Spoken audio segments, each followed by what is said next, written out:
Hey everyone, welcome back to my channel. If you are returning, if you are new here, my name is Chelsea and I actually haven't uploaded videos in a while. It has been months, probably about 8 months, but I would like to start uploading again.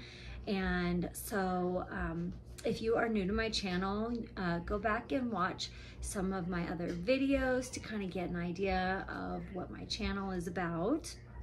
So I believe in the last video, I was giving you guys a 12 to 14 week pregnancy update. And now I am almost 4 months postpartum. So today's video, I'm just going to give you guys a little bit of background about where I've been, what has changed, because so much has changed. And I would like to share a little bit of my birth story with you for baby number 4 and the last baby we are going to be having. To start, I just want to give you a little bit of context about where I've been. So I believe in one of my past videos, I told you guys we were talking about moving.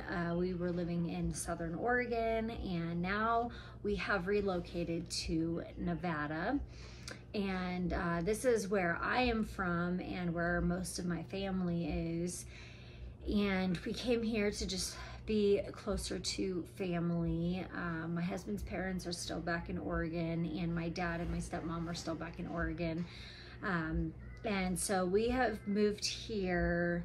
We moved here in the end of April, I believe, the April of this year.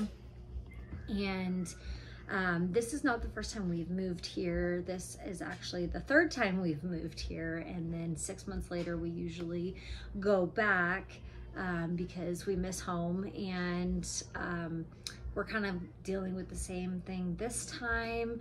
But we're trying to stick it out. We are feeling homesick. We do want to go back to Oregon, but we are also in a year lease. The kids just started school in the end of August, and so they're kind of making friends and stuff, and we are actually more established than we have been any other time we've lived here. So we are in a year lease, and that will be up in June.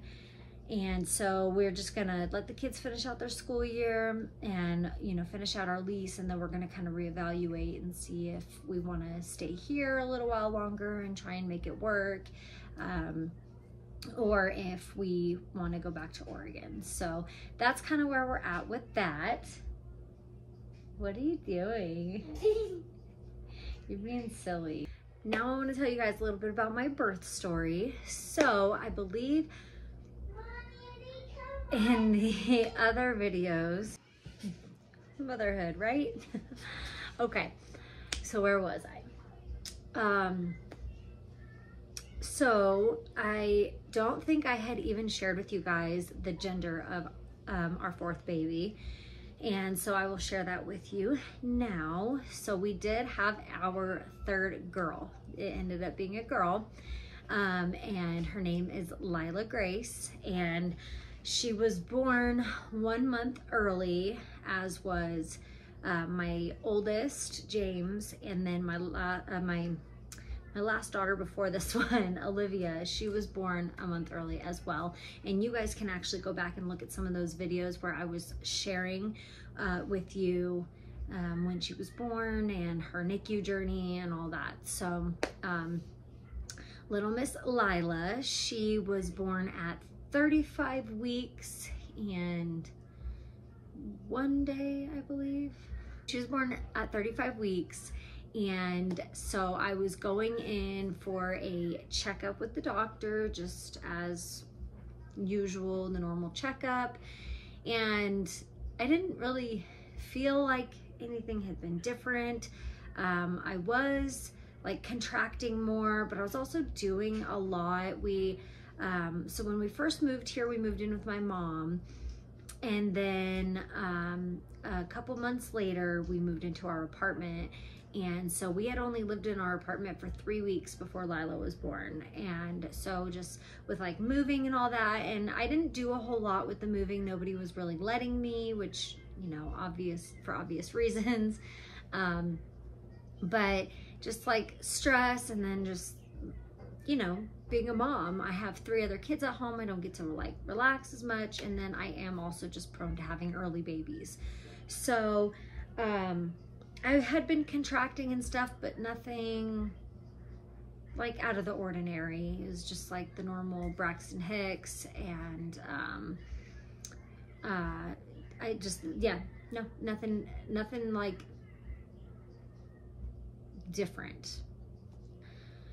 So anyways, I went to the doctor. My mom came over and sat with my kids, and then my doctor was like, well, you're 35 weeks, and because you're prone to having early babies, I'm gonna go ahead and check your cervix. And so she checked my cervix, didn't say anything. I sat up, and she's like, okay, well, I'm gonna go ahead and send you over to labor and delivery because you are dilated to a 3 and you are 50% effaced.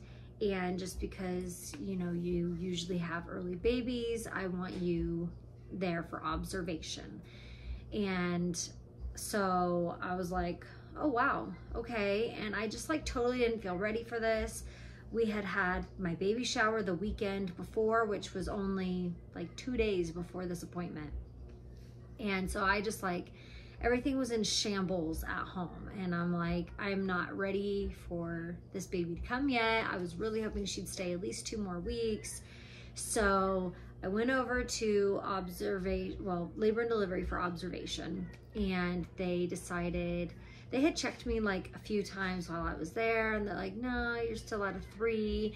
And I was having like consistent contractions. We were watching them on the monitor and stuff.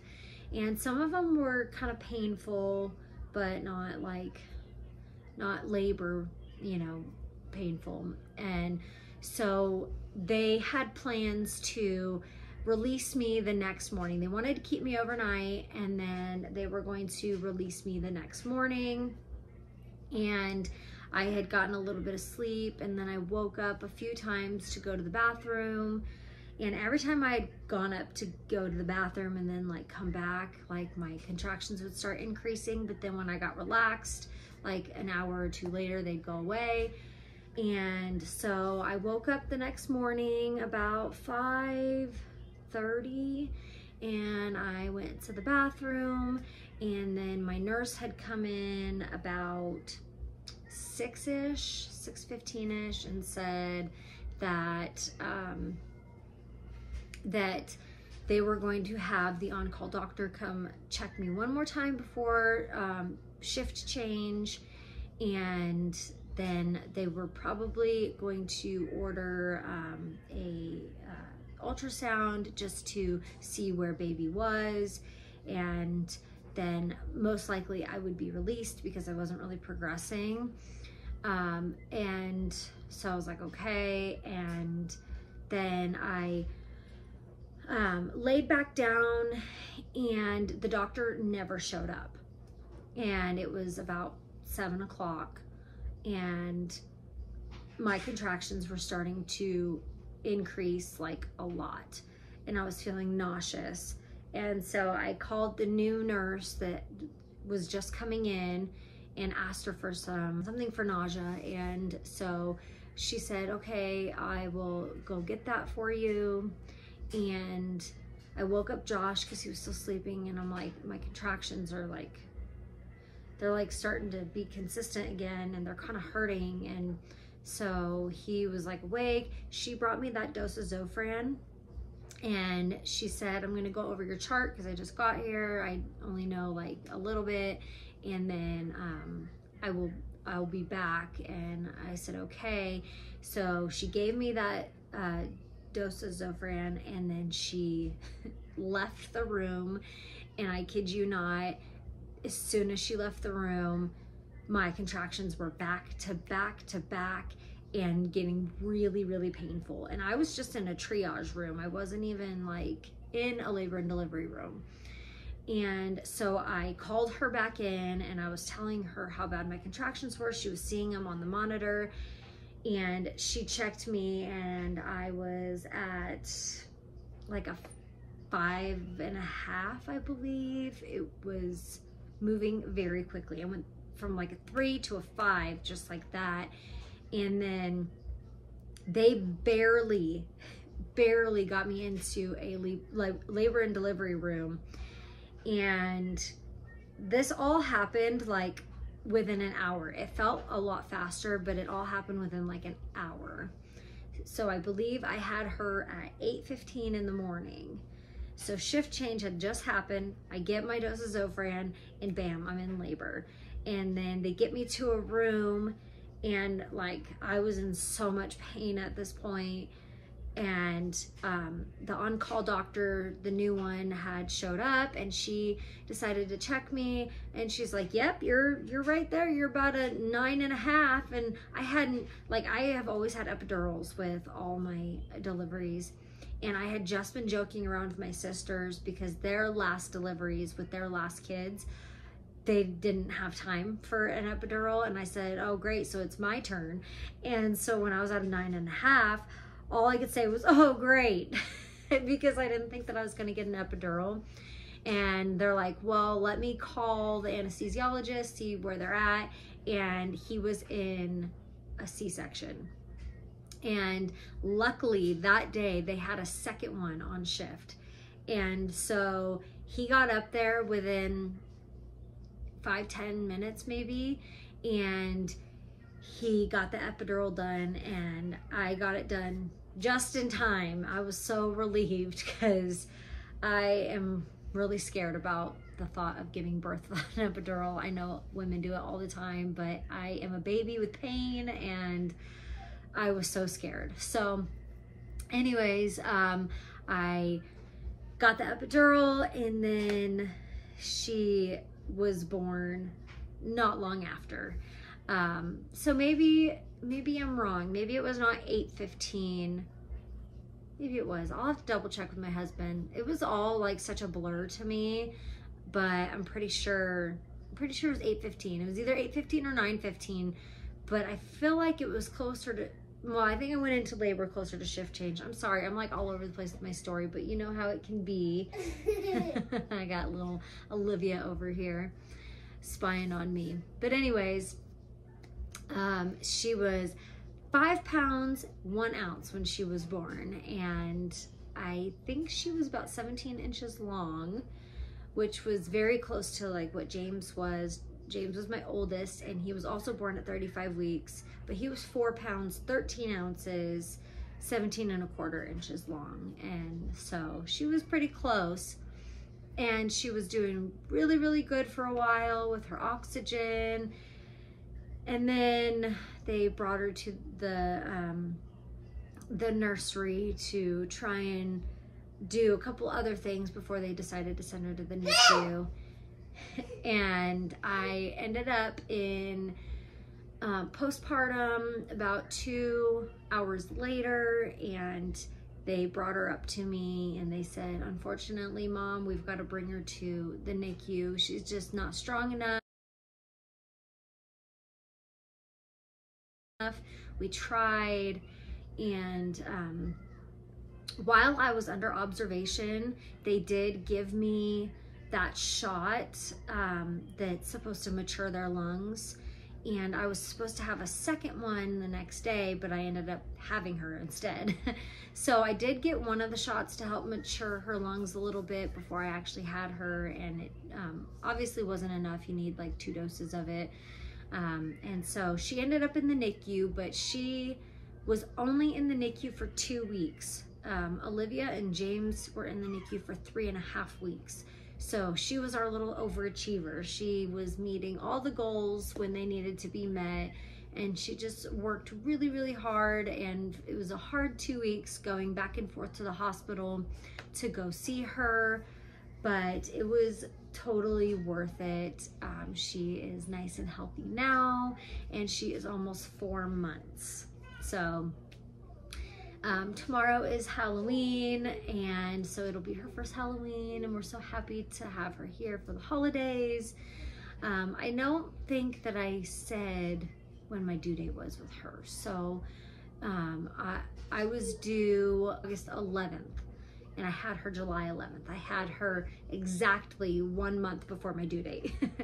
So the kids like to joke that every year for her birthday now, her and everybody else gets a free Slurpee from 7-Eleven.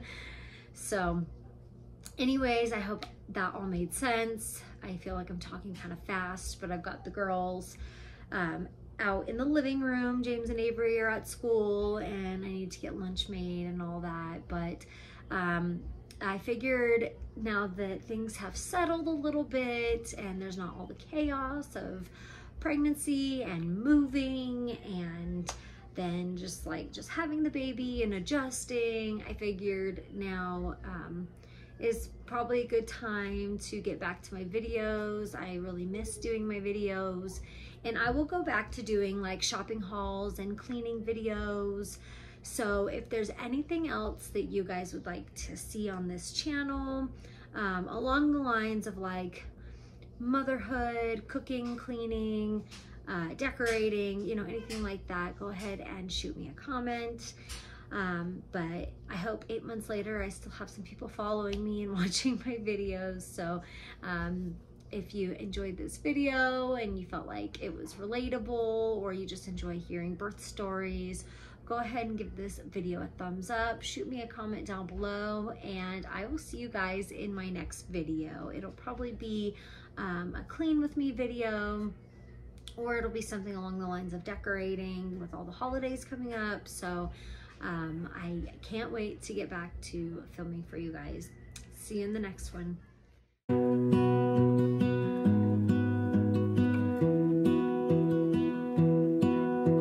I lose my